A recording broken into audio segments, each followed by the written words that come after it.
Hey everyone, and welcome to Cash Out. My name is Kenneth Suna. Cash Out is my weekly YouTube show where I talk about what happened in the stock market last week and what might happen in the stock market next week. Now, I get asked a lot of questions about how do you trade in a down market, how do you trade in a bear market, how do you trade when there's a big sell-off happening, and the truth is, it's a lot harder to do so. And so I have right here my little dry erase board, and I'm going to show you what my normal trading routine looks like, and then I'm going to show you what we were kind of in last week, which made trading a little bit more difficult.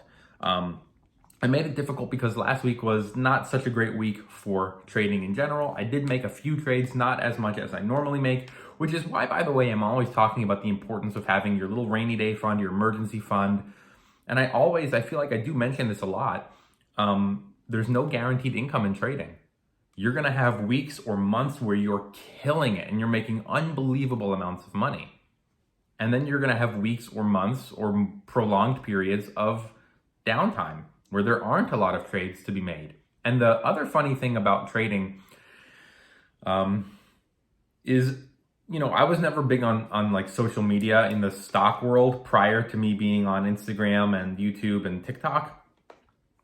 I never had any other friends who traded stocks. I never talked to other traders. I never talked to other investors. I've mentioned this before where I just kind of lived in my little stock bubble. I didn't know too much outside of that. I didn't know what was happening with other traders or what other traders were doing because I didn't know any other traders. And I kind of prefer it that way because when you get exposure to lots of other traders, you start to sometimes maybe feel a little bit inadequate, right? Like I'm sitting on my computer looking at last week going, man, there's no trades. Nothing looks good. Nothing looks promising. And then I go on TikTok and I'm scrolling through and I'm seeing all these other stock talk people that I follow going, I made this trade, I made that trade. And I'm sitting there going, what, how come? And that's, for someone who's experienced, still frustrating. So I can imagine how inexperienced traders must feel when they feel like there are no trades and they go on and they see other traders going like, I'm finding stuff to trade. And that's kind of how it is. There will always be days where you are killing it and another trader has nothing that looks good on their end. And then there will be days where you have nothing going on and you're like, man, nothing looks good. And you scroll through social media and all the others are going, I'm killing it. That can be, that's a downside, I think, to social media because it makes you feel like, what? Other traders are making trades? I gotta do something because we all have to always be winning. And that's not necessarily true. There are going to be times where there's just nothing that looks good to you, and that's okay. That was me last week. I made a couple trades, not very many, nothing looked good. Here's why. So this is what a normal day is like for me. Markets open up here, they sell off. This is when the inexperienced traders come in. The inexperienced traders think that they've timed the bottom here and they're expecting things to just rocket. So you get all these inexperienced traders rushing in and going, oh, we're timing the bottom and stocks move up a little bit, but there's not enough volume. There's not enough interest. There's not enough hype. And usually what ends up happening is it reverses because there's selling pressure. Then they go, oh, never mind, and it starts to sell off. And this is when the experienced traders enter, when it hits that oversold on the relative strength index. So this is when I'm normally watching. I don't get in here at the first sign of trouble. I wait for the little rally, the fake out, and then I wait for a further sell-off. And this is usually when I enter. It can happen at any time, right? Usually 10 o'clock, 10:30, 11, whatever. It doesn't really matter. Sometimes it can happen this can all happen at 9:30 to 9:40. It's, you're going to hear people say different times. There are more optimal times and whatever. And it's true. There are sometimes better times and worse times. Really, it doesn't matter what the time is. All that matters is that the stock enters oversold territory and I try to catch the recovery. If I'm right based on all of my technical analysis, I may be able to lock in a gain up here. I'm buying down here. I'm locking in some gains up here and I'm out of my trades and I'm happy. This is what last week was like. So we get that little fake out. It rallies. It pushes lower. This is when I would normally be buying, except what ends up happening? It goes lower because the bad news just keeps on coming. And this week, a lot of the bad news was earnings related. Some companies didn't have such great earnings. And the other thing is some companies had really good earnings, but they didn't have good forecasts for following quarters. The other thing that I got a lot of questions on, and I've got my laptop here, and I'm gonna be reading off my laptop, is I am a self-taught stock trader, and I get a lot of questions from people who basically think I'm like a financial advisor or something like that. Like, people will write me and go like, should I get a 529 for my kids? And I'm like, what? I don't know any of that stuff. I literally, like I've mentioned before, I trade in my little bubble. That's what I do. I've got my 10 to 15 stocks that I trade all year, plus a couple others. I'm not concerned about what's going on outside of my bubble. Of course, I look at the news, I read the news and all that stuff to get a gauge on what's happening. But the latest stuff that I'm seeing on TikTok is a lot of questions about treasuries, 10-year yields. I heard it on the news and they were talking about the 10-year treasury and how the markets are, and can you explain? And the honest truth is, no, I can't explain. I have no idea. That is way outside of my scope of knowledge. However, I have done a little bit of homework and I've got some notes here, so I'm going to be reading. So first of all, the 10-year treasury is a loan to the government. You give a loan to the government. It's seen as the safest loan or the safest investment around. Reason being, it's backed by the U.S. government. If you trust the government, great. If you don't trust the government, maybe it's not so great. But the way people have viewed the yield in the past is it's the safest of all of the investments because it's backed by the U.S. government. Okay, so here's what I've got in my notes, and I'm going to be reading mostly from my notes, and we'll just learn together on this because honestly, I have no idea what any of this stuff means. A rising bond yield means people think there will be strong economic growth. Reason being, when the yields go up, bond prices drop. They drop because they aren't buying the bonds. They're investing in stocks. So they're not looking for safe investments. They think there's going to be strong economic growth. I don't need a safe investment. I'd rather go put my money in the stock market because I think the economy will be strong. This is good. However, the double-edged sword to this is if there's strong economic growth, then there will be inflation. Hey, people are making more. They have more money. We can raise the prices. We can raise the interest rates. We can charge a little bit more because the economy is doing so strong. This makes people nervous, right? The rise in inflation freaks people out. So if there's strong economic growth, there could also be inflation. And that's why people got freaked out. Now, here's what I also have in my notes. If there's inflation, bond prices go up and the yields go down because more people are seeking a safe investment. So basically, this all centers around two things. It centers around this 1.9 trillion in spending, and it centers around the Fed, that's Jerome Powell, and if he raises interest rates. The thought is this 1.9 trillion relief bill is going to be great because it's going to spur growth, right? It takes money to make money. You're going to have to put money into the economy. You're going to have to put money into infrastructure and roads and fixing up our crumbling roads and bridges and highways and schools. You're going to have to spend money to create these jobs, right? You're going to have to put solar panels on roofs. That's going to be a huge undertaking. You're going to have to spend a lot of money to hire the people, to build the stuff, to buy the equipment.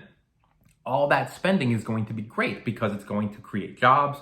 Those jobs are going to create spenders. Those spenders are going to then go and buy things. Terrific. The fear is that this will cause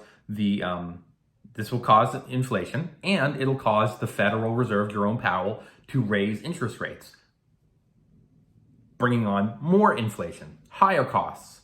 That's bad.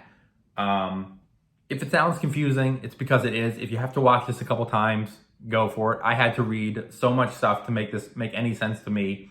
Maybe I'm just stupid. I don't know. However, Jerome Powell and Janet Yellen have said, do not worry. Again, it depends on whether you trust the government or not. It also, by the way, they say like they're the only ones who cause inflation, right? Like, stuff is still getting more expensive everywhere I go. There's a sandwich place in DC. And this, by the way, like if their rent is increasing, right? If they need to raise more money because they've been hit hard by COVID, there's a lot of reasons that go into this. But I go to this place every once in a while, and I get like those Italian hoagies. Literally like a year ago, it was $12, and it was a stacked sandwich. There was a lot of stuff going on in that sandwich. I went 2 weeks ago, that sandwich was $14 and had half the ingredients that it normally had and less high quality ingredients too. You could taste the difference. You were like, wow, they got cheaper ingredients, they have less ingredients, and more expensive. So, that's inflation in a way, right? I'm paying more, I'm getting less. I mean, even at Chipotle, a burrito used to be $9. If you get guacamole, it used to be, and then it would get up to like 10. Now it's 12. If you want extra meat like me, because I'm a big boy and I like to eat, extra meat used to be $2.50. Now it's $4.70 within the span of like a year. So that is inflation. We're seeing it now. But so I guess the concern is that it's going to be even more. If there's unbelievable job growth, then we could have hyperinflation. Do you think like there's some people who think milk is going to be, $30 a gallon and toilet paper is going to be $100 for a pack, and that's just going to be the normal price, and the US dollar is going to be worthless? Will that happen?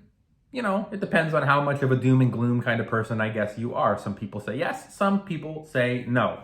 However, Yellen and Powell came out last week and they said, no, everyone chill out. There's not going to be inflation. We're not going to raise the rates, blah, blah, blah. And what happened? Markets came back up. So they had been in the beginning of the week when this whole inflation thing was freaking people out, sold off. Markets came back up, then they went back down. It's just been a wild week.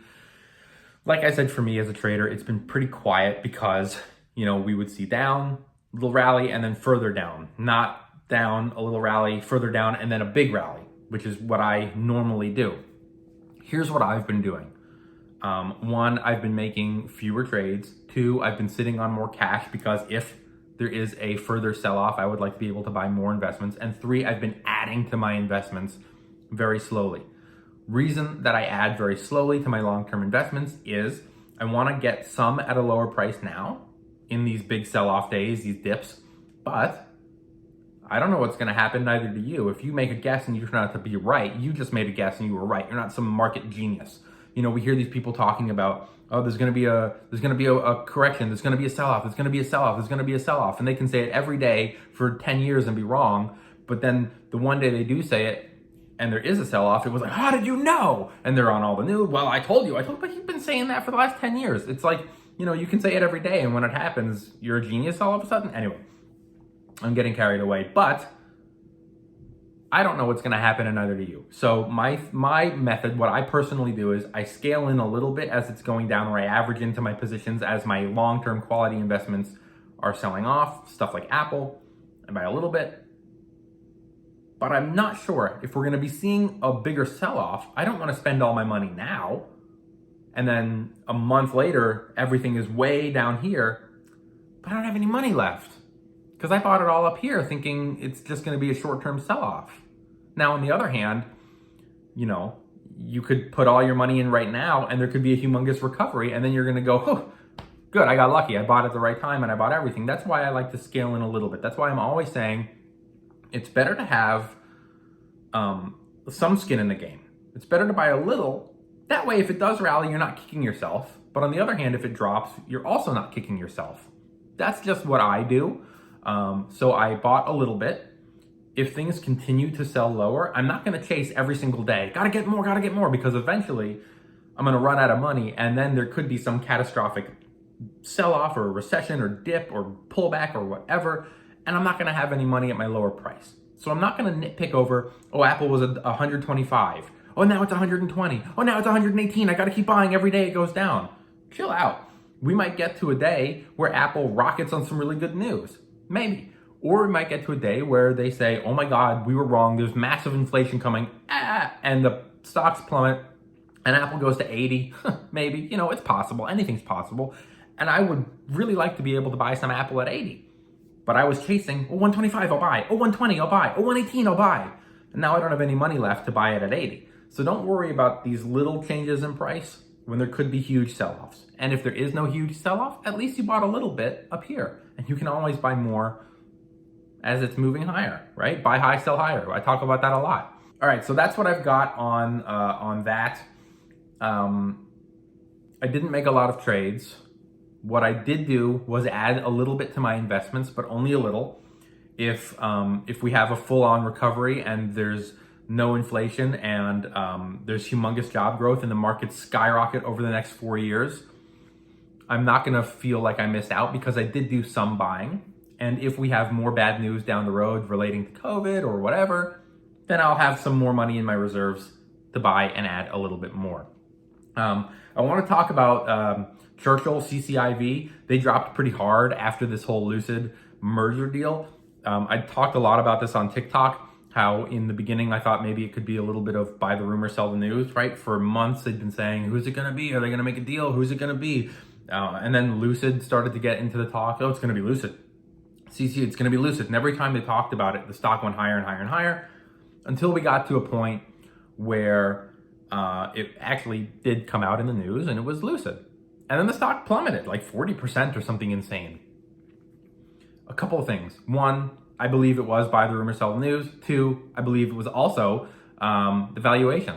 I think that stock got extremely overvalued. Look, the reality is Lucid has the same market cap right now as General Motors. It's like 60 billion or something. A company, Lucid, who has sold 0 cars, they haven't sold a single one yet, is worth the same amount of money as General Motors. Let that sink in for a second. You can maybe understand then why the stock sold off. Probably 2 reasons. Buy the rumor, sell the news, and it was massively overvalued. It had to come down in price to be at a more fair value price.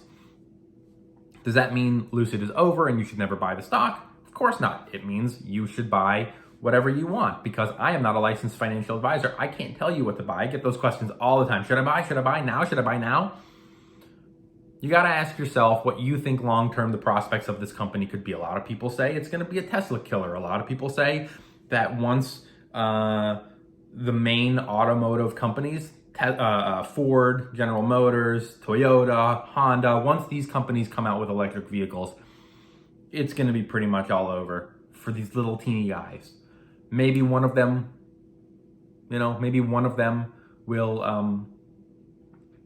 will surprise the group and lead the way.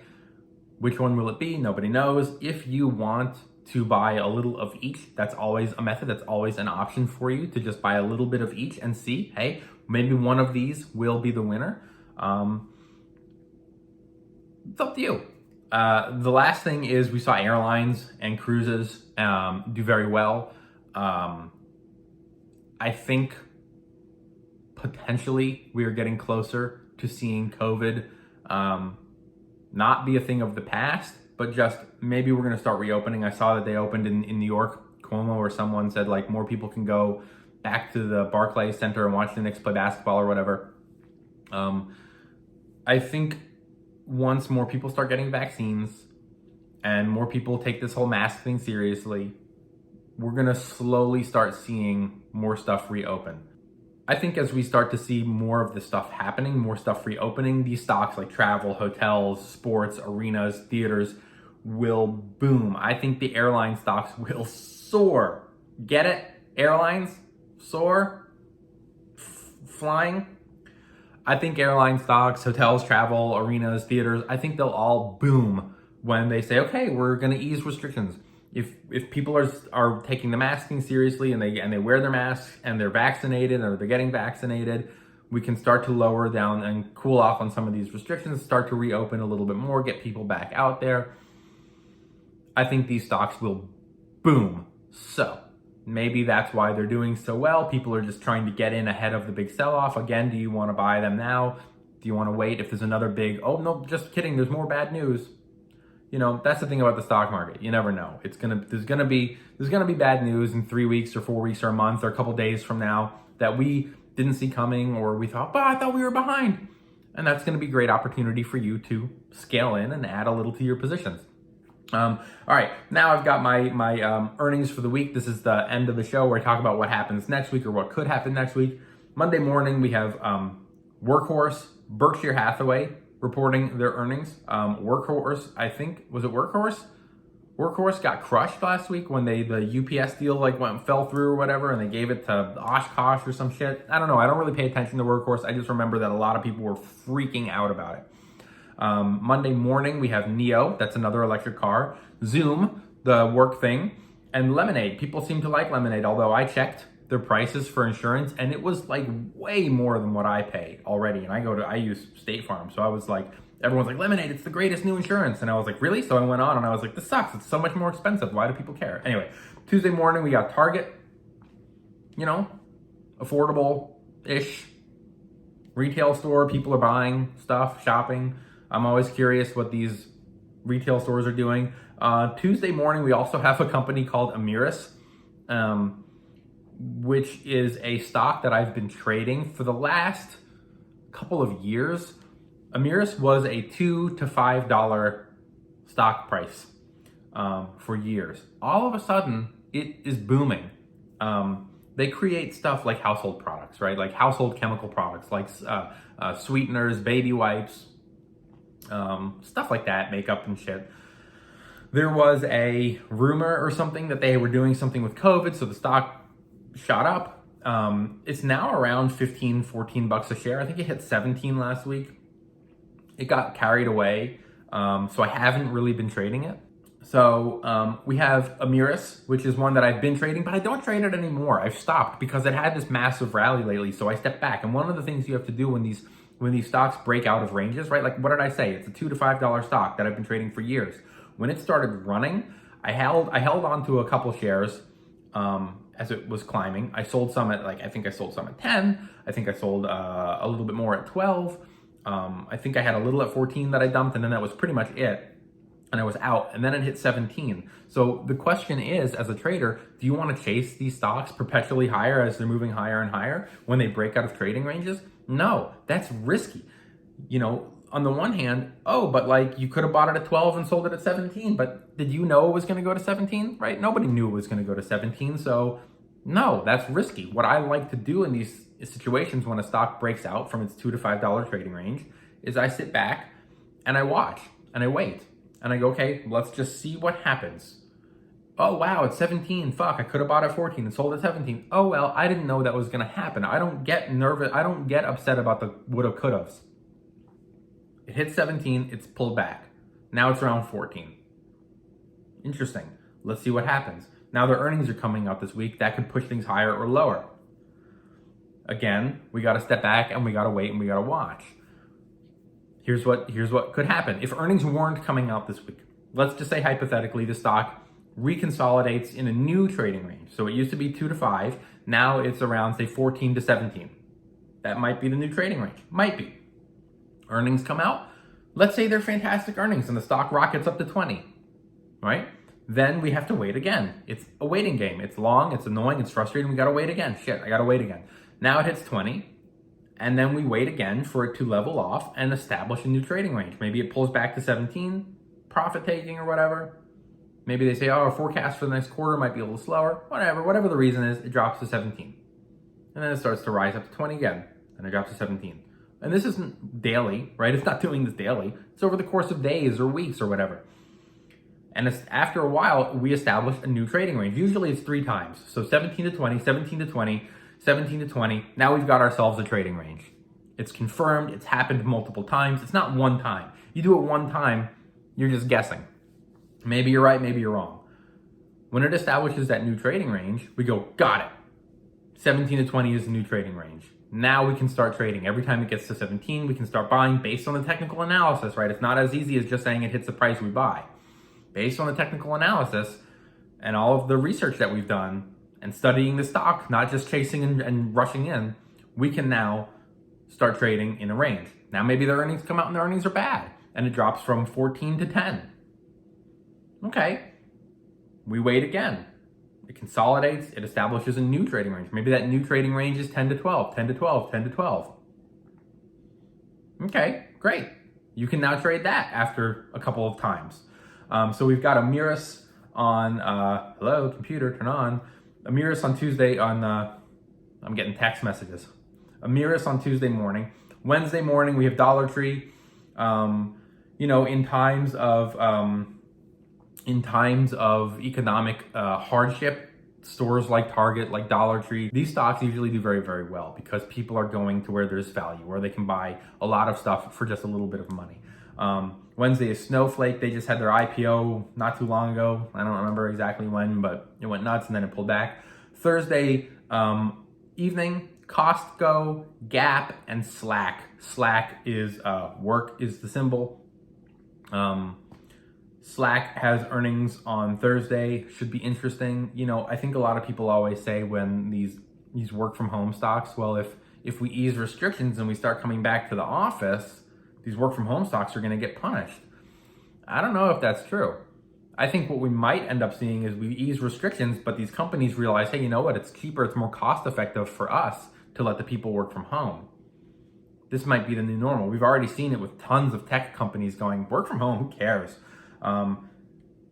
Also benefits these companies, right? Because they're going to be paying for less stuff, less electricity, less rent, less space, right? They don't need an office for 1,000 employees anymore because it's only required that maybe 100 employees be there. And hey, if they need a larger place to have a large group meeting with hundreds of people, they can rent something. So I think that's what we're going to end up seeing moving forward.